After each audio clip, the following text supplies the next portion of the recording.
வணக்கம் ஜோதிடரியா. வணக்கம். ஜோதிடரியா, இன்னைக்கு நமக்கு சிவராத்திரி தினம்.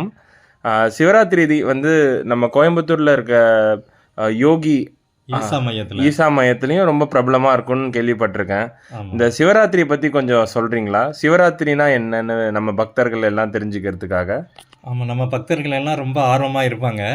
இன்றைக்கி வந்து சிவராத்திரி வந்து இந்தியா முழுவதும் மிகவும் விசேஷமாக கொண்டாடப்படுது. அதாவது பக்தர்கள் அனைவரும் இரவு முழுவதும் கண் விழித்து சிவனை வந்து வழிபடுகிறாங்க. இது வந்து மாசி மாதத்தில் வர்ற தேய்புர சதுர்த்தி தினத்தன்று தான் வந்து வர்ற நாள் தான் வந்து மாத சிவராத்திரி, மகா சிவராத்திரி என்று கொண்டாடப்படுகிறது. இன்று வந்து ஞாயிற்றுக்கிழமை இந்த வருஷம் வருது. பக்தர்கள் அனைவரும் இரவு முழுவதும் கண் விழித்து சிவனருள் பெறுவார்கள். சிறப்பு ஜோதிடரையா. இந்த சிவராத்திரியோடைய ஹிஸ்டரி பற்றி கொஞ்சம் சொல்கிறீங்களா? சொல்லுகிறேன். புராணப்படி சிவனும் பார்வதியும் இணைந்த இரவு தான் இன்றைய சிவராத்திரி.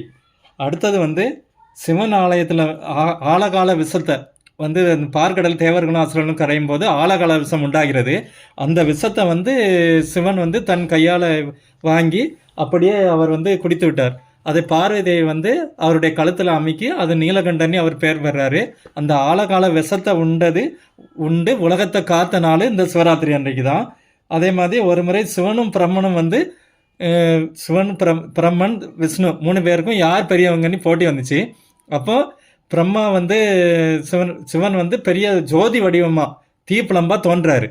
அவர் அந்த அண்டத்தையும் கண்டுபிடிக்க முடியாது, அடி முடி ரெண்டையுமே கண்டுபிடிக்க முடியல. 2 பேருமே ட்ரை பண்ணாங்க, சிவனும் விஷ்ணுவும். ஒருத்தர் வந்து கீழே போய் பார்த்தாங்க, பெருமாள் வந்து கீழே பார்த்தாரு அடியை கண்டுபிடிக்கலான்ட்டு, அவராலையும் கண்டுபிடிக்க முடியல. அதனால சிவன் வந்து ஜோதி ரூபமாக தோன்றிய நாளும் இந்த சிவராத்திரி நாள் தான்.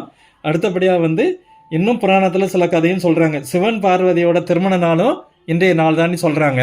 அதனால் பல கதைகள் இருக்குது. சிவராத்திரி அன்னைக்கு நம்ம இரவு முழுவதும் வந்து 4 கால பூஜை செய்யணும். செஞ்சு சிவனை வழிபட்டு நம்ம கண் விழித்து நாம் எதை வேண்டினாலும் நமக்கு கிடைக்கும். நம் தலைவனைத்து ஜோதிடம் சார்பாக எல்லாம் நம் இறைவனை வேண்டிக் கொள்கிறேன். சிவனருள் பெறுமாறு நம் மக்களையும் வேண்டிக் கொள்கிறேன். என்னுடைய சேனலை சப்ஸ்கிரைப் பண்ணுங்கள். நன்றி, வணக்கம். நன்றி ஜோதிடரியா, மிகவும் சிறப்பாக கூறினீர்கள். பக்தர்கள் அனைவரும் சிவன் கோவிலை நாடி செல்லுமாறு கேட்டுக்கொள்கிறோம். இன்று நீங்கள் சென்றீர்கள் என்றால் உங்களுக்கு எல்லாம் நன்மைகளுமே நடக்கும். இந்த வாழ்க்கையும் சுபிட்சம் பெறும். எங்கள் சேனலுக்கு ஆதரவு தாருங்கள், சப்ஸ்கிரைப் செய்யுங்கள். நன்றி, வணக்கம்.